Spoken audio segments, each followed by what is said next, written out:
So hello guys, welcome back to my channel. আর অপুর সংসারে তোমাদের সবাইকে স্বাগত জানাই। তো চলো আজকে আমি কি রান্না করেছি ফার্স্টে তোমাদের সেটা দেখাই। আজকে আমার বরের মর্নিং ডিউটি ছিল, তো আজকে দুপুরের যে লাঞ্চটা আছে সেটা এখানেই করবে। শুধু ভাতটা হওয়া বাকি রয়েছে, এই দেখো ভাতটা হওয়া বাকি রয়েছে। ও অফিস থেকে বেরোনোর আগে আমাকে একবার খালি ফোন করে বলে দেবে, আমি টুক করে ভাতটা তখন বসিয়ে দেবো, তাহলেই হয়ে যাবে।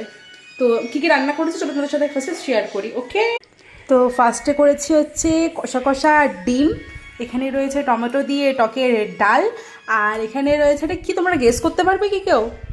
চাপনি ওরা বস, আমি বলে দিচ্ছি, এটা হচ্ছে পটলের দানাগুলো মাঝখান দিয়ে হাঁটিয়ে দিয়ে একটুখানি ভাজি বানিয়ে নিয়েছি। সর্ষে আর শুকনো লঙ্কা ফোড়ন দিয়ে দারুণ হয়, তোমরা অবশ্যই একবার ট্রাই করে দেখো। আর এখানে যেটা দেখতে পাচ্ছ না, এটা হচ্ছে একটা বড়ার ব্যাটার। এখানে আছে পেঁয়াজ, আলু, লঙ্কা, একটু রসুন, সব কিছু দিয়ে একটুখানি মেখে এটা বড়া ভাজবো এই ডালের সাথে খাওয়ার জন্য। তো আজকের এটাই হচ্ছে আমার লাঞ্চ। তো এখানে ভাতটা হয়ে গেলেই কমপ্লিট হয়ে যাবে। আর এখানে আমার ঘর গোছানো কমপ্লিট, এই দেখো সুন্দর করে গুছিয়ে নিয়েছি। লাইটটা অন করে তোমাদেরকে একটুখানি দেখিয়ে দিই।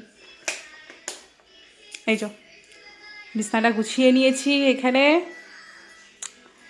আমার মেয়ের খাবার দাবার একটুখানি থাকে, এটা আমাদের খাওয়া দাওয়ার জায়গা আর কি, বসে খাই আমরা। এটা হচ্ছে আমার রান্নাঘর, একটু অগোছালো রয়েছে গাইজ, ইগনোর।